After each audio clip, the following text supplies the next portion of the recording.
Hi അസ്സാം വലൈക്കും welcome back to our channel. നമ്മുടെ പുതിയൊരു വീഡിയോയിലേക്ക് എല്ലാ കൂട്ടുകാർക്കും സ്വാഗതം. അപ്പോൾ നമ്മൾ കഴിഞ്ഞ വീഡിയോക്കൊക്കെ നിങ്ങൾ തന്ന സപ്പോർട്ടിന് ഒരുപാട് നന്ദിയുണ്ട്. അതുപോലെ തന്നെ നമ്മളെ തുടർന്നുള്ള വീഡിയോസിനും നിങ്ങളെ സപ്പോർട്ട് ഉണ്ടാവുമെന്ന് പ്രതീക്ഷിക്കുന്നു. അപ്പോൾ ഇന്നത്തെ വീഡിയോ നിങ്ങൾ കണ്ടോക്കിട്ടോ. വീഡിയോ കാണുമ്പോൾ നിങ്ങൾക്ക് ഇഷ്ടപ്പെടുകയാണെങ്കിൽ ലൈക്ക് ചെയ്യാൻ മറക്കരുത്. അതുപോലെ തന്നെ നമ്മളെ വീഡിയോനെ കുറിച്ചിട്ടുള്ള നിങ്ങളുടെ അഭിപ്രായങ്ങൾ കമൻറ്റ് ചെയ്യാനും മറക്കരുത്. നിങ്ങൾ കമൻറ്റ് വായിക്കുമ്പം ഭയങ്കര സന്തോഷമാണ് കേട്ടോ. അപ്പോൾ നമുക്ക് വീണ്ടും വീഡിയോ ഇടാനുള്ള ഒരു മോട്ടിവേഷനും കൂടിയാണ് നിങ്ങളെ കമൻറ്റ്. അതുകൊണ്ടാണ് ഞാൻ മറക്കാതെ കമൻറ്റ് ഇടണമെന്ന് പറയുന്നത്. അപ്പോൾ എന്തായാലും നമുക്ക് വീഡിയോ കണ്ടോക്കാം. അപ്പോൾ ഇന്ന് രാവിലെ തന്നെ വലിയൊരു പെട്ടിയൊക്കെ കൊണ്ടാണ് കേട്ടോ കിച്ചണിക്ക് വന്നിട്ടുള്ളത്. അപ്പോൾ ആദ്യം നമുക്ക് ഇതൊന്ന് അൺബോക്സ് ചെയ്യുക. ഇതിലെന്താണെന്ന് നോക്കാം കേട്ടോ. ഇത് നമുക്ക് ഇൻഡസ് വാലിയിൽ നിന്ന് അയച്ചു തന്നിട്ടുള്ള പാത്രങ്ങളാണ് കേട്ടോ. അപ്പം ഞാനിതൊന്ന് ഓപ്പൺ ചെയ്തിട്ട് കാണിക്കാം അതിലെന്താണെന്നുള്ളത്. അപ്പോൾ എല്ലാ മാസവും നമുക്ക് റിവ്യൂ ചെയ്യാൻ വേണ്ടിയിട്ട് പാത്രങ്ങൾ വരലുണ്ട്. നമ്മളെ വീഡിയോ സ്ഥിരമായിട്ട് കാണുന്ന കൂട്ടുകാർക്ക് അറിയാൻ പറ്റും. എൻ്റെ കുക്കിങ്ങൊക്കെ ഇൻഡസ് വാലിത്തെ പാത്രങ്ങളിൽ വെച്ചിട്ട് തന്നെയാണ് കേട്ടോ. സ്റ്റീലിൻ്റെ പാത്രങ്ങളാണെങ്കിലും അതേപോലെ അയണിൻ്റെ പാത്രങ്ങളാണെങ്കിലും ഒക്കെ ഇൻഡസ് വാലിത്തെ പാത്രങ്ങൾ ഉപയോഗിച്ചാണ് നമ്മൾ കുക്ക് ചെയ്യൽ. നമ്മൾ കിച്ചണിക്ക് വേണ്ട എല്ലാവിധ പാത്രങ്ങളും ഇവരെ കയ്യിലുണ്ട് കേട്ടോ. സ്റ്റീലിൻ്റെതാണെങ്കിലും അയണിൻ്റെ പാത്രങ്ങളാണെങ്കിലും ഒക്കെ. അപ്പോൾ നമ്മൾ ഈ ഒരു പെട്ടി തുറക്കുമ്പോൾ തന്നെ നമുക്കിതൊന്ന് ഇതുപോലൊരു കടലാസ് കിട്ടും. ഇതിൽ കണ്ടോ എല്ലാത്തിൻ്റെ പിക്കും കൊടുത്തിട്ടുണ്ട്. ഇതിൽ കാണുന്ന ഒരുവിധം പാത്രങ്ങളൊക്കെ നമ്മളെ കയ്യിലുണ്ട് കേട്ടോ. നമ്മൾ യൂസ് ചെയ്യുന്ന പാത്രങ്ങളാണൊക്കെ. അപ്പോൾ എന്തായാലും നല്ല ക്വാളിറ്റിയുള്ള നല്ല പാത്രങ്ങളാണ് കേട്ടോ. അതുപോലെ തന്നെ എടുത്ത് പറയേണ്ട ഒരു കാര്യം എന്താ വെച്ചാൽ നമ്മൾ നോൺ സ്റ്റിക്കിൻ്റെ പാത്രങ്ങളൊക്കെ വാങ്ങിക്കഴിഞ്ഞാൽ കുറേ കഴിയുമ്പം അതിൻ്റെ കോട്ടിങ്ങും കാര്യങ്ങളൊക്കെ പോവും. പിന്നെ നമ്മളത് ഉപയോഗിച്ച് കഴിഞ്ഞാൽ നമ്മളെ ഹെൽത്തിന് പ്രോബ്ലം കാര്യങ്ങളൊക്കെ വരും. ഇതുപോലുള്ള സ്റ്റീലിൻ്റെ പാത്രങ്ങളും അതേപോലെ അയണിൻ്റെ പാത്രങ്ങളും ഉപയോഗിക്കുകയാണെങ്കിൽ ആ ഒരു പ്രശ്നം ഉണ്ടാവില്ല കേട്ടോ. എല്ലാവർക്കും അറിയുന്ന കാര്യം തന്നെയാണ്. അയണിൻ്റെ പാത്രങ്ങളിൽ നമ്മൾ കുക്ക് ചെയ്യുമ്പം ഹെൽത്തി ആയിട്ടുള്ള ഫുഡ് തന്നെ നമുക്ക് കിട്ടുള്ളൂ. അപ്പോൾ അതൊന്നും ഞാൻ വിശദീകരിച്ച് പറയേണ്ട ആവശ്യമൊന്നുമില്ല. അപ്പോൾ ഇതിൻ്റെ ചെറിയൊരു അൺബോക്സിങ് ഇതിൻ്റെ മുന്നേ കഴിഞ്ഞിട്ടുണ്ട്. നമുക്ക് ഇങ്ങനെ വലിയ ബോക്സൊക്കെ വരുമ്പോൾ ഇതിലെന്താണെന്ന് അറിയാൻ ഭയങ്കര ആകാംക്ഷയിക്കാരല്ലോ. അപ്പോൾ അങ്ങനെ ജസ്റ്റ് ഒന്ന് തുറന്ന് നോക്കിനി കേട്ടോ. അപ്പോൾ ഈ ഒരു ബോക്സുമ്പോൾ തന്നെ ഉണ്ട് ഇതെന്ത് പാനാണെന്നുള്ളത്. അപ്പോൾ അത് കണ്ടപ്പോൾ പിന്നെ അവിടെ തന്നെ വെച്ചു. പിന്നെ നിങ്ങൾ മുന്നിൽ നിന്ന് ഓപ്പൺ ചെയ്യാമെന്ന് വിചാരിച്ചിട്ടോ. അത് തുറന്ന് നോക്കിയിട്ടൊന്നുമില്ല. ആ ബോക്സുമ്പോൾ അതിൻ്റെ പിക്ക് കണ്ടപ്പോൾ പിന്നെ നമുക്ക് മനസ്സിലാവുമല്ലോ എന്ത് പാനാണെന്നുള്ളത്. അപ്പോൾ പിന്നെ അങ്ങനെ വെച്ചതായിനി.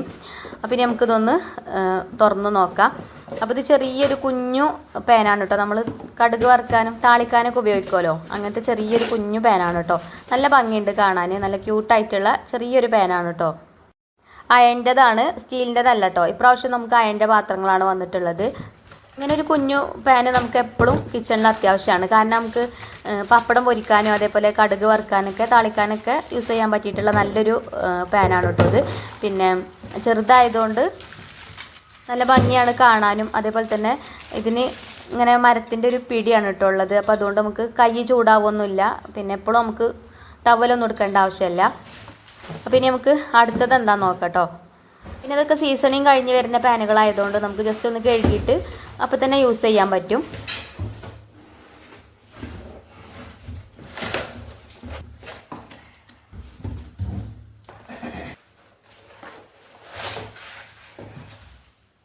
അപ്പോൾ അത് നമുക്ക് ദോശയൊക്കെ ചുടാൻ പറ്റിയിട്ടുള്ള നല്ലൊരു പാനാണ് കേട്ടോ. എനിക്ക് ഒരുപാട് ഇഷ്ടപ്പെട്ടു. ഇതിൻ്റെ ഉള്ളൊക്കെ കണ്ടാൽ തന്നെ നമുക്ക് അറിയാൻ പറ്റും. നല്ല ഫിനിഷിംഗ് ആണ് കേട്ടോ. ദോശ മാത്രമല്ല, നമുക്ക് ചപ്പാത്തി ഉണ്ടാക്കാനും അതേപോലെ തന്നെ പൊറോട്ട ഉണ്ടാക്കാനൊക്കെ പറ്റിയിട്ടുള്ള നല്ല അടിപൊളി ഒരു പാനാണ്. ഇരുമ്പിൻ്റെ പാനായതുകൊണ്ട് നമുക്ക് എത്ര കാലം വേണമെങ്കിലും യൂസ് ചെയ്യാൻ പറ്റും. ഇനിയിപ്പോൾ നമ്മളെ ഉപയോഗം കഴിഞ്ഞ് കഴിഞ്ഞാൽ നമ്മളെ മക്കൾക്കൊക്കെ ഉപയോഗിക്കണമെങ്കിൽ മക്കൾക്കൊക്കെ ഉപയോഗിക്കട്ടോ. അത്രയും നല്ല പാനാണ്. നല്ല വെയിറ്റും ഉണ്ട്. ഇത് പിന്നെ കുറച്ചൊക്കെ കഴിയുമ്പോൾ ചിലപ്പോൾ ഇതിൻ്റെ പിടിയൊക്കെ പോരും. ചെറിയ പാൻ കേട്ടോ. മറ്റേത് ആണ് ഞാൻ പറഞ്ഞത്. അത് നമുക്ക് ഒരുപാട് കാലം യൂസ് ചെയ്യാൻ പറ്റും. അപ്പോൾ എന്തായാലും നമുക്കിത് നല്ലോണം ഒന്ന് കഴുകിയെടുക്കാം. അപ്പോൾ ഇന്ന് നമുക്ക് ബ്രേക്ക്ഫാസ്റ്റ് ഉണ്ടാക്കാൻ ഞാൻ ദോശമാവൊക്കെ റെഡിയാക്കി വെച്ചേനി തലേ ദിവസം. അപ്പോൾ ഇന്ന് ദോശ നമുക്ക് ഇതിലുണ്ടാക്കാം കേട്ടോ. ഇത് പറഞ്ഞല്ലോ സീസണിങ് കഴിഞ്ഞ് വരുന്ന പാനുകളായതുകൊണ്ട് നമുക്ക് ജസ്റ്റ് കുറച്ച് ലിക്വിഡ് ഇതിലേക്ക് ആക്കിയിട്ട് സ്ക്രബ്ബർ വെച്ചിട്ട് നല്ലോണം ഒന്ന് തേച്ച് ഉരച്ച് കഴുകി കഴിഞ്ഞാൽ അപ്പോൾ തന്നെ നമുക്കിത് യൂസ് ചെയ്യാൻ പറ്റും. അപ്പോൾ ഞാൻ ഇതിലേക്ക് കുറച്ച് ലിക്വിഡ് ഒഴിച്ചു കൊടുത്തിട്ട് നല്ലോണം ഒന്ന് തേച്ച് ഉരച്ച് കഴുകിയെടുക്കുന്നുണ്ട്. രണ്ട് പാനും നമുക്ക് തേച്ച് കഴുകാം. എന്നിട്ട് രണ്ടും നമ്മൾ യൂസ് ചെയ്യുന്നുണ്ട് കേട്ടോ. അപ്പോൾ നമ്മൾ കടയിൽ നിന്നൊക്കെ ഇരുമ്പിൻ്റെ പാത്രങ്ങൾ വാങ്ങിക്കുമ്പോൾ നിങ്ങൾ കണ്ടിട്ടുണ്ടോ, അതിൻ്റെ ഉള്ളിൽ ഒരു കറുത്ത പൊടി ഉണ്ടാവും. നമ്മൾ എത്ര കഴുകിയാലും അതങ്ങോട്ട് പോയി കിട്ടില്ല. കുറേ ദിവസം കഴിഞ്ഞാലേ ആ ഒരു പാന് നന്നായി കിട്ടുള്ളൂ. ഞാൻ ഉണ്ണിയപ്പച്ചട്ടി വാങ്ങിയപ്പോൾ എനിക്ക് നല്ല അനുഭവം ഉണ്ട് കേട്ടോ അത്. പക്ഷേ ഈ ഇൻഡസ് വാലിയിൽ നിന്ന് വരുന്ന പാത്രങ്ങൾ അങ്ങനെയല്ല. നമ്മൾ ഇതേപോലെ ലിക്വിഡ് ഉപയോഗിച്ചിട്ട് നല്ലോണം തേച്ച് കഴുകി കഴിഞ്ഞാൽ പിന്നെ അതിലങ്ങനെ ആ ഒരു കറുത്ത പൊടിയോ അങ്ങനെയുള്ളതൊന്നും ഉണ്ടാവില്ല കേട്ടോ. എൻ്റെ ഉണ്ണിയപ്പച്ചട്ടി വാങ്ങിയിട്ട് കുറേ ദിവസം കഴിഞ്ഞിട്ടാണ് കേട്ടോ അതൊന്ന് നന്നായി കിട്ടിയത്. കാരണം നമ്മൾ ഇതേപോലെ തേച്ച് കഴുകി അടുപ്പത്ത് വെച്ച് ഉണ്ണിയപ്പം ചുട്ട് കഴിഞ്ഞാൽ അതിൻ്റെ കളറ് വ്യത്യാസം വരും, ഒരു കറുത്ത കളറേക്കാരം. അപ്പോൾ ഇങ്ങനത്തെ ഈ ഒരു ഇൻഡസ്വാലിൽ നിന്ന് വരുന്ന ഇരുമ്പിൻ്റെ പാനുകൾക്ക് അങ്ങനത്തെ കുഴപ്പമൊന്നുമില്ല കേട്ടോ. അപ്പോൾ ഞാനതൊക്കെ നല്ലോണം തേച്ച് കഴുകി വെച്ചിട്ടുണ്ട്. അപ്പോൾ ദോശമാവ് ഇതാ തുറന്ന് നോക്കിയപ്പോൾ നല്ലോണം പൊങ്ങി വന്നിട്ടുണ്ട്. ഇത് പച്ചരിയും അതേപോലെ തന്നെ പൊട്ടുകടലയും പിന്നെ ഉഴുന്നും കുറച്ച് ചോറും അരച്ചുകൊണ്ട് അങ്ങനെ മാവ് റെഡിയാക്കിയതേന് കേട്ടോ. പൊട്ടുകടല ചേർത്തുകൊണ്ട് ദോശമാവ് ഉണ്ടാക്കുമ്പോൾ ആ ദോശ ചുട്ടെടുക്കുമ്പോൾ നല്ല ടേസ്റ്റാട്ടോ. ആ ദോശ കഴിക്കുമ്പോൾ നല്ല ക്രിസ്പി ആയിട്ടുള്ള ദോശയേക്കാരം നല്ല ടേസ്റ്റുമാണ് കേട്ടോ. അപ്പോൾ മാവക്ക് ഞാൻ ഉപ്പൊക്കെ ഇട്ട് കൊടുത്തിട്ടുണ്ട്.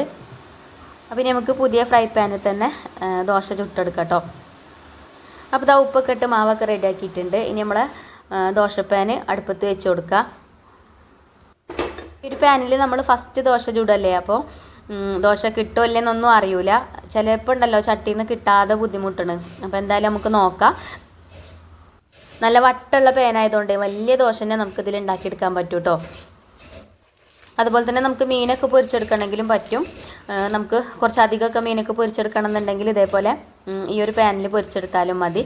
അപ്പോൾ ഇതാ ഞാൻ കുറച്ച് വെളിച്ചെണ്ണയൊക്കെ തടവി കൊടുത്തിട്ടുണ്ട്. എന്നിട്ട് ഒരു ടിഷ്യൂ പേപ്പർ വെച്ചാണ്ട് ചട്ടി ഒന്ന് തുടച്ച് കൊടുത്തിട്ടുണ്ട് കേട്ടോ. അപ്പോൾ ഇതെന്തിനാ വെച്ചാൽ ഇതാ ഒരു കറുത്ത കളർ ഉണ്ടോ ഇല്ലേന്ന് അറിയാനാണ് കേട്ടോ. കഴുകിയത് വൃത്തിയാക്കണോ ഇനിയിപ്പോൾ എന്തെങ്കിലും പൊടികളൊക്കെ ഇതിലുണ്ടോ എന്ന് അറിയാൻ വേണ്ടിയിട്ട് ചെയ്തതാണ്. അപ്പോൾ ഒന്നുമില്ല കേട്ടോ, നല്ല ക്ലീൻ ആയിട്ട് കിട്ടിയിട്ടുണ്ട്. അപ്പോൾ നമുക്കിനി ദോശ ചുട്ടെടുക്കാം. വെളിച്ചെണ്ണ നെയ്യോ എന്ത് വേണേലും ചേർക്കാം. ഞാൻ ഇപ്പോൾ വെളിച്ചെണ്ണയാണ് കേട്ടോ ആക്കി കൊടുത്തിട്ടുള്ളത്. അപ്പോൾ ഇതാ നമ്മളെ ദോശമാവ് ഞാൻ ഇതിലേക്ക് ഒഴിച്ചു കൊടുത്ത് ഇങ്ങനെ പരത്തി കൊടുത്തിട്ടുണ്ട്. അപ്പോൾ നമ്മൾ ദോശച്ചട്ടിയിൽ ഫസ്റ്റ് ദോശ ഉണ്ടാക്കല്ലേ, ചട്ടിയിൽ നിന്ന് കിട്ടുമോ ഇല്ലെന്നൊന്നും അറിയില്ല കേട്ടോ. അപ്പോൾ ദോശയൊക്കെ പരത്തി കൊടുത്തിട്ട് അതിൻ്റെ മേലെ കൂടിയും കുറച്ച് വെളിച്ചെണ്ണ ആക്കി കൊടുക്കുന്നുണ്ട്. നല്ല ക്രിസ്പി ആയിട്ടുള്ള ദോശയാണ് കേട്ടോ നമ്മൾ ഉണ്ടാക്കുന്നത്. അപ്പോൾ ഇനി നമുക്ക് അടച്ചു വെക്കാം. എന്നിട്ട് കുറച്ച് കഴിഞ്ഞിട്ടൊന്ന് തുറന്നു നോക്കാം. അപ്പോൾ ഇതാ നമ്മളെ ദോശയൊക്കെ വെന്തിട്ടുണ്ട് കേട്ടോ. ഇനി നമുക്ക് തീ കുറച്ച് കൊടുത്തിട്ട് ചട്ടിയിൽ നിന്ന് എടുക്കുക. അപ്പോൾ ഞാൻ ദോശ അടച്ച് വെച്ചതുകൊണ്ട് അതിലേക്ക് വെള്ളം ഇറങ്ങിയിട്ടുണ്ടായിരുന്നു കേട്ടോ. അപ്പോൾ ആ വെള്ളം വറ്റാൻ വേണ്ടിയിട്ട് കുറച്ച് നേരം അങ്ങനെ തുറന്ന് വെച്ചു. അപ്പോൾ ഇതാ ദോശയൊക്കെ പിന്നെ എന്താ പറയുക നല്ല ക്രിസ്പിയായി വന്നിട്ടുണ്ട്. ഇനിയിപ്പോൾ കരിയും. അപ്പോൾ ഞാൻ ചട്ടുകം വെച്ചിട്ട് ഇതാ പതുക്കെ ഇളക്കി കൊടുത്തിട്ടുണ്ട്. അപ്പോൾ ചട്ടിയിൽ നിന്ന് കിട്ടാൻ ബുദ്ധിമുട്ടൊന്നുമില്ല കേട്ടോ. കുറച്ചൊരു ബുദ്ധിമുട്ടുണ്ടായിന് ഫസ്റ്റ് നമ്മൾ ചൂടല്ലേ, അപ്പോൾ അതുകൊണ്ടാവും. എന്നാലും ദോശ കേടൊന്നും വന്നിട്ടില്ല കേട്ടോ, നല്ല വൃത്തിയിൽ തന്നെ കിട്ടിയിട്ടുണ്ട്. ഫസ്റ്റ് നമ്മൾ ചുടുമ്പോൾ ഒരു ബുദ്ധിമുട്ടുണ്ടാവുമല്ലോ, അത് എന്തിലാണെങ്കിലും ഫസ്റ്റ് ഉപയോഗിക്കുമ്പോൾ ചെറിയൊരു ബുദ്ധിമുട്ടുണ്ടാവും. പിന്നെ നമ്മൾ ഉണ്ടാക്കി ആവുമ്പോൾ ചട്ടി തന്നെ നമ്മളോട് മയങ്ങി നല്ല ഉഷാറായിട്ട് കിട്ടും. ഈ ചീയപ്പൊക്കെ ഉണ്ടാക്കിയാൽ കിട്ടുമല്ലെന്നൊന്നും അറിയില്ല. ഇൻഷാ അല്ലാഹ് ഒന്ന് ഉണ്ടാക്കി നോക്കണം. ഇപ്പോൾ ഇതാ നമ്മൾ ദോശ അങ്ങനെ ചുട്ടെടുക്കുന്നുണ്ട് കേട്ടോ. പിന്നെ നമ്മൾ ഇന്നലത്തെ വീഡിയോയിൽ ഒരു കമൻറ്റ് ഉണ്ടായിന്, നമ്മൾ സ്റ്റീലിൻ്റെ ഫ്രൈ പാൻ ഉണ്ടല്ലോ, കഴിഞ്ഞ പ്രാവശ്യം നമുക്ക് ഇൻഡസ്വാലിൽ നിന്ന് കിട്ടിയ ഫ്രൈ പാനാണിത്. അത് വാങ്ങാൻ അതിൻ്റെ ലിങ്ക് ചോദിച്ചിട്ടുണ്ടായിന്. അപ്പോൾ ഇന്നത്തെ വീഡിയോൻ്റെ ഡിസ്ക്രിപ്ഷൻ ബോക്സിലെയും കമൻറ്റ് ബോക്സിലൊക്കെ ഞാൻ ഇതിൻ്റെയൊക്കെ ലിങ്ക് കൊടുക്കുന്നുണ്ട് കേട്ടോ. അപ്പോൾ നിങ്ങൾക്ക് ആവശ്യമുള്ളവർക്ക് ആ ഒരു ലിങ്കിൽ കയറിയിട്ട് പിന്നെ റേറ്റും കാര്യങ്ങളൊക്കെ നോക്കിയിട്ട് നിങ്ങൾക്ക് ഇഷ്ടപ്പെട്ടാൽ വാങ്ങിക്കാം. അതേപോലെ തന്നെ വാങ്ങിക്കുന്ന സമയത്ത് നമ്മൾ റസീന എന്നുള്ള കൂപ്പൺ കോഡ് ഉപയോഗിച്ചിട്ട് വേണം കേട്ടോ വാങ്ങിക്കാൻ. എന്നാൽ നിങ്ങൾക്ക് 12% ഡിസ്കൗണ്ട് കിട്ടും. റേറ്റ് ഞാൻ വീഡിയോയിൽ പറയാത്ത എന്താ വെച്ചാൽ റേറ്റ് ഇങ്ങനെ അങ്ങോട്ടും ഇങ്ങോട്ടും മാറിക്കൊണ്ട് നിൽക്കും കേട്ടോ. അപ്പോൾ ന്യൂ ഇയറും ഒക്കെ ആയതുകൊണ്ട് അതിൻ്റെ ആ ഒരു ഓഫറും കാര്യങ്ങളൊക്കെ ഉണ്ടാവും. ചില സമയത്ത് വില കൂടുതലാവും, ചില സമയത്ത് വില കുറയും. ഇപ്പോൾ പിന്നെ ഓഫറും കാര്യങ്ങളൊക്കെ ഉണ്ട് കേട്ടോ. അപ്പോൾ കുറച്ച് കുറവാണ് തോന്നുന്നുണ്ട്. അപ്പോൾ എന്തായാലും നിങ്ങൾ ചെക്ക് ചെയ്ത് നോക്കിയിട്ട് വാങ്ങിച്ചോളണം കേട്ടോ. അപ്പോൾ ഇത് ആ ദോശ അടിപൊളിയായിട്ട് കിട്ടിയിട്ടുണ്ട്. നല്ല ക്രിസ്പി ആയിട്ടുള്ള ദോശയാണ് കേട്ടോ. കുറച്ചും കൂടെ ദോശ ചുട്ടെടുക്കാനുണ്ട്. അപ്പോൾ നമുക്കിനി ദോശയ്ക്ക് ചമ്മന്തി ഉണ്ടാക്കാം. അപ്പോൾ ഞാൻ കുറച്ച് തേങ്ങയൊക്കെ ചിരകി വെച്ചിനി ഇവിടെ. തേങ്ങയും അതേപോലെ തന്നെ ചെറിയൊരു കഷ്ണം ഇഞ്ചി, ഒരു ചെറിയ സവാള അരിഞ്ഞതും, അതേപോലെ തന്നെ കുറച്ച് മുളക് പൊടിയൊക്കെ ചേർത്തിട്ട് ഒന്ന് അരച്ചെടുത്ത് കൊണ്ടുവരുന്നുണ്ട്. അപ്പോൾ ഞാൻ മിക്സിൻ്റെ ജാർക്ക് അതൊക്കെ ഇട്ട് കൊടുത്തിട്ടുണ്ട്. ഇനി കുറച്ച് വെള്ളം ഒഴിച്ചാണ്ട് അരച്ച് കൊണ്ടുവരാം. ഈസി ആയിട്ടുള്ള പിന്നെ ചട്നിയാണ് കേട്ടോ. അത് എല്ലാവർക്കും അറിയണത് തന്നെയാണ്. അപ്പോൾ നമ്മളെ ചമ്മന്തിക്കുള്ള അരപ്പ് റെഡി ആയിട്ടുണ്ട്. ഇനി ഇതാ നമ്മൾ പുതിയ ചെറിയ പാൻ ഞാൻ അടുപ്പത്ത് വെച്ചിരിക്കണം കേട്ടോ. അപ്പോൾ നമുക്ക് കടുക് വറുത്തെടുക്കണം ചമ്മന്തി. അപ്പോൾ ഇതാ അതിൽ ഞാൻ വെളിച്ചെണ്ണ ഒഴിച്ച് കൊടുത്തിട്ടുണ്ട്. അതേപോലെ കടുക് ഇട്ട് പൊട്ടിച്ചെടുത്തിട്ടുണ്ട്. പിന്നെ കുറച്ച് കറിവേപ്പിൻ്റെ ഇലയും ചേർത്ത് കൊടുത്തിട്ടുണ്ട്. അപ്പോൾ ഇനി നമുക്ക് നമ്മളെ ചമ്മന്തിക്ക് ഇത് ഒഴിച്ച് കൊടുക്കാം. നമ്മൾ ചട്നിയൊക്കെ ഉണ്ടാക്കുന്ന സമയത്ത് പിന്നെ ഇതേപോലെ അരച്ചത് ഒരു ബൗൾക്ക് ഒഴിച്ച് കൊടുത്തിട്ട് അതിക്ക് കടുക് വറുത്തെടുക്കാം കേട്ടോ നല്ലത്. അപ്പോൾ ചമ്മന്തിക്ക് ഒരു പ്രത്യേക ടേസ്റ്റാണ്. ചമ്മന്തി ചട്നിയൊക്കെ പറയും. തേങ്ങ അരച്ച ചട്നി ആകുമ്പോൾ അത് തിളപ്പിച്ച് കഴിഞ്ഞാൽ അതിൻ്റെ ടേസ്റ്റ് പോകും കേട്ടോ. എനിക്ക് അങ്ങനെ തോന്നിയിട്ടുള്ളത്. ഇങ്ങനെ ആകുമ്പോൾ നല്ല ടേസ്റ്റാട്ടോ ഈ ഒരു ചമ്മന്തി കഴിക്കാൻ. ഇതുപോലെ ട്രൈ ചെയ്ത് നോക്കാത്തവരൊന്ന് ട്രൈ ചെയ്ത് നോക്കുകൊണ്ട്. അടുപ്പത്ത് വെച്ച് തിളപ്പിച്ചെടുക്കരുത്. ഇതേപോലെ ചൂടുള്ള വെളിച്ചെണ്ണയിൽ കടുക് പൊട്ടിച്ചിട്ട് ഇതേപോലെ അതിക്കാണ് ഒഴിച്ചു കൊടുത്താൽ നല്ല സ്മെല്ലുമാണ്, നല്ല ടേസ്റ്റുമാണ് കേട്ടോ ഒരു ചമ്മന്തി. അപ്പോൾ ഇതാ നമ്മളെ ദോശയൊക്കെ ഞാൻ ചുട്ടെടുത്തിട്ടുണ്ട്. നല്ല ടേസ്റ്റുള്ള നല്ല ക്രിസ്പി ആയിട്ടുള്ള ദോശയാണ് കേട്ടോ. ഇനിയിപ്പോൾ ഇതിൻ്റെ റെസിപ്പി വേണമെങ്കിൽ ഇൻഷാ അല്ലാ ഞാൻ ചെയ്യുന്നുണ്ട്. ഇതിങ്ങനെ കഴിക്കുമ്പോഴേ നല്ല എന്താ പറയുക കറുമുറു സൗണ്ട് ഉണ്ടാവും കേട്ടോ. നല്ല ക്രിസ്പി ആയിട്ടുള്ള ദോശ ആയതുകൊണ്ട്. പിന്നെ കറിയൊന്നും വേണമെന്നില്ല, അതേപോലെ വെറുതെ കഴിക്കാൻ തന്നെ നല്ല ടേസ്റ്റാണ് കേട്ടോ. ഇനിയിപ്പോൾ നമ്മൾ മസാല ദോശ ആക്കിയിട്ട് ഉണ്ടാക്കുകയാണെങ്കിൽ അതിലേറെ ടേസ്റ്റ് ഉണ്ടാവും. കുറച്ച് ഉരുളക്കിഴങ്ങിൻ്റെ മസാലയൊക്കെ ഉണ്ടാക്കിയിട്ട് ഉള്ളിലൊന്ന് സ്പ്രെഡ് ചെയ്ത് കൊടുത്താണ്ട് അതേപോലെ മടക്കിയിട്ട് അതും കൂട്ടി കഴിക്കുകയാണെങ്കിലും നല്ല ടേസ്റ്റാണ്. അങ്ങനെ ബ്രേക്ക്ഫാസ്റ്റ് ഒക്കെ റെഡിയായി. അപ്പോൾ ഇനി എന്തായാലും നമുക്ക് ബ്രേക്ക്ഫാസ്റ്റ് കഴിക്കാം. അപ്പോൾ ഇതാ ഞാനൊരു പാത്രത്തേക്ക് 2 ദോശ എടുത്തിട്ടുണ്ട്, അതേപോലെ തന്നെ കുറച്ച് ചമ്മന്തി എടുത്തിട്ടുണ്ട്, ഇനി ഗ്ലാസ് കട്ടൻ ചായ എടുത്തിട്ടുണ്ട്. അപ്പോൾ ഇന്നത്തെ ബ്രേക്ക്ഫാസ്റ്റ് അടിപൊളിയാണ് കേട്ടോ. ദോശ ഒന്നും പറയാനില്ല, നല്ല ടേസ്റ്റുള്ള ദോശയിനി. പിന്നെ ഇങ്ങനത്തെ ഇരുമ്പിൻ്റെ പാനിലൊക്കെ നമ്മൾ ദോശ ചുടുമ്പം കുറച്ച് നമ്മൾ സാധാ ചട്ടിയിൽ ചുടുന്നതിനെക്കാട്ടിലും കുറച്ച് ക്രിസ്പി ആയിട്ട് കിട്ടും. അപ്പോൾ നല്ല ടേസ്റ്റുമാണ് കഴിക്കാൻ. അപ്പോൾ നമ്മളെ ഈ ഒരു ദോശപ്പാൻ നിങ്ങൾക്ക് ആർക്കെങ്കിലും ആവശ്യം ഉണ്ടെങ്കിൽ വാങ്ങിച്ചോളണ്ടി കേട്ടോ. ലിങ്ക് ഞാൻ കമൻറ്റ് ബോക്സിൽ പിൻ ചെയ്ത് വെക്കുന്നുണ്ട്. അപ്പോൾ ആവശ്യമുള്ളവർ നമ്മൾ കൂപ്പൺ കോഡ് ഉപയോഗിച്ചിട്ട് വാങ്ങുക. റസീന എന്നുള്ള കൂപ്പൺ കോഡ് ഉപയോഗിച്ചിട്ട് വാങ്ങുക കേട്ടോ. ഞാൻ കുറച്ച് നേരത്തെ പറഞ്ഞിട്ടുണ്ട്, ഇനി തോന്നുന്നുണ്ട്. അപ്പോൾ ഇതാ ഞാൻ പിന്നെ ദോശയും ചമ്മന്തിയൊക്കെ കൂട്ടിയിട്ട് ബ്രേക്ക്ഫാസ്റ്റ് കഴിച്ചു കേട്ടോ. മക്കൾക്കും കൊടുത്തിട്ടുണ്ടേനും. ഇതിങ്ങനെ നല്ല ചൂടോട് കൂടിയിട്ട് കഴിക്കണം കേട്ടോ, അപ്പോഴാണ് നല്ല ടേസ്റ്റ് ഉണ്ടാവുക. ചൂടാറി കഴിഞ്ഞാൽ ഇത്ര ടേസ്റ്റ് ഉണ്ടാവില്ല. ചൂടോട് കൂടി കഴിക്കുമ്പോൾ അടിപൊളി ടേസ്റ്റ് ആയിക്കാരം. പിന്നെ ഒന്ന് അടുപ്പൊന്നും കത്തിച്ചിട്ടില്ല കേട്ടോ, ഒന്ന് ഗ്യാസുമ്മലാണ് ചോറ് അടുപ്പത്ത് ഇട്ടിട്ടുള്ളത്. പിന്നെ അതാ മീൻ ഉണ്ടായിനും കുറച്ച് ഫ്രിഡ്ജിൽ, കുറേ ദിവസമൊക്കെ മീൻ ഫ്രിഡ്ജിൽ വെച്ചിട്ട്. അപ്പോൾ അത് ഐസ് വിടാൻ വേണ്ടി രാവിലെ തന്നെ ഞാൻ പുറത്തേക്ക് എടുത്ത് വെച്ചിനി. അപ്പോൾ ഐസൊക്കെ വിട്ടിട്ടുണ്ട് ഇപ്പോൾ. അപ്പോൾ നമുക്ക് മീൻ കറി ഉണ്ടാക്കണം. ആദ്യം പുളിയൊക്കെ വെള്ളത്തിലിട്ടു. മീൻ 2-3 കഷ്ണമൊക്കെ ഉള്ളൂ കേട്ടോ. മീനിൻ്റെ തലയാണ് അതിലുള്ളത്. മീൻ തലക്കറി ആയിട്ട് നമ്മൾ ഉണ്ടാക്കുന്നത്. അപ്പോൾ അതിൻ്റെ റെസിപ്പിയും കാണിച്ചു തരാം. അപ്പോൾ ആദ്യം ചോറിന് അരി ഇട്ട് കൊടുക്കാമെന്ന് വിചാരിച്ച് അരിയൊക്കെ കഴുകി ഇട്ട് കൊടുത്തിട്ടുണ്ട്. അപ്പോൾ അതോടെ കടന്നിട്ട് വേവട്ടെ. അപ്പോൾ ആ ഒരു സമയം കൊണ്ട് നമുക്ക് മീൻ കറി ഉണ്ടാക്കാമല്ലോ. പിന്നെ എനിക്കൊന്നൊന്ന് പുറത്ത് പോവാണ്ട് കേട്ടോ. അപ്പോൾ വേഗം കുക്കിംഗ് ആണ് തീർത്ത് കഴിഞ്ഞാൽ കുട്ടികളെ പറഞ്ഞയച്ചിട്ട് എനിക്കും പോവാമല്ലോ. അപ്പോൾ ഇന്ന് ചോറിന് കറി ഈ ഒരു മീൻ കറി തന്നെയാണ് കേട്ടോ. വേറെ ഒന്നും ഇപ്പോൾ ഉണ്ടാക്കണില്ല, കാരണം പച്ചക്കറികളൊക്കെ തീർന്നിട്ടുണ്ട്. ഉപ്പേരി ഉണ്ടാക്കാനൊന്നും ഒന്നുമില്ല കേട്ടോ. അപ്പോൾ എന്തായാലും ഒന്ന് പുറത്ത് പോകുന്നുണ്ട്. അപ്പോൾ പോരുമ്പോൾ വാങ്ങിച്ച് പോരാമെന്ന് വിചാരിച്ച്. പിന്നെ ഉച്ചക്ക് കഴിക്കാൻ ആരും ഉണ്ടാവില്ലല്ലോ, ഞാൻ തന്നെ ഉണ്ടാവുള്ളൂ കേട്ടോ.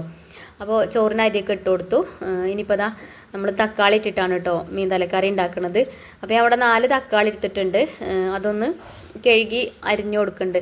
അപ്പോൾ 4 എടുത്തിന് തക്കാളി 3 ഞാൻ എടുത്തിട്ടുള്ളൂ കേട്ടോ. ഒന്ന് പിന്നെ ഞാൻ അവിടെ തന്നെ വെച്ചു. ഇത് ചെറിയ ചെറിയ തക്കാളിയാണ്, അതുകൊണ്ടാണ് 4 എടുത്തു കൊണ്ടുവന്നിരുന്നത്. പിന്നെ നമുക്കിങ്ങനെ അരിയുമ്പോൾ അറിയാലോ എത്ര ഉണ്ടെന്നൊക്കെ ഉള്ളത്. അപ്പോൾ കുറച്ച് അധികം ഉള്ള പോലെ തോന്നി. അപ്പോൾ ഒന്ന് ഞാൻ അവിടെ മാറ്റി വെച്ചാണ്ട് ബാക്കിയുള്ളത് അരിഞ്ഞെടുത്ത്. ഇതിക്ക് നമ്മൾ സവാളയൊന്നും ചേർത്ത് കൊടുക്കണില്ല കേട്ടോ, വെറും തക്കാളി മാത്രമേ ചേർക്കണുള്ളൂ. അപ്പോൾ മീൻ തലക്കറി എങ്ങനെ ഉണ്ടാക്കണം നോക്കാം. ഒരുവിധ ആൾക്കാരും ഉണ്ടാക്കണത് തന്നെയാവും, പക്ഷേ എല്ലാവരും ഒരേ രീതിയിലാവില്ലല്ലോ ഉണ്ടാക്കുക. അപ്പം ഞാൻ ഉണ്ടാക്കുന്ന രീതി കേട്ടോ ഞങ്ങളായിട്ട് ഷെയർ ചെയ്യണത്. പിന്നെ വീഡിയോ കാണുമ്പോൾ ചില കൂട്ടുകാരൊക്കെ പറയും ഇതൊക്കെ എല്ലാവരും ഉണ്ടാക്കണത് തന്നെയാണെന്നൊക്കെ. അപ്പോൾ എല്ലാവരും ഉണ്ടാക്കുന്നത് തന്നെയാണ് എനിക്കും അറിയാം. പക്ഷേ എന്താ വെച്ചാൽ പലരും പല രീതിയിലാണ് ഉണ്ടാക്കുക. അതേപോലെ തന്നെ നമ്മളെ റെസിപ്പീസൊക്കെ കുറേ കൂട്ടുകാർ ട്രൈ ചെയ്ത് നോക്കലുണ്ട്. അപ്പോൾ ഒരിക്കൽ ചെയ്യാമല്ലോ, അതേപോലെ ഉണ്ടാക്കാമല്ലോ. അപ്പോൾ അത് വിചാരിച്ചിട്ട് കാണിക്കണതാണ് കേട്ടോ. അപ്പോൾ തക്കാളി അരിഞ്ഞെടുത്തു. അതേപോലെ തന്നെ ഒരു 2-3 പച്ചമുളകും അരിഞ്ഞെടുത്തിട്ടുണ്ട്.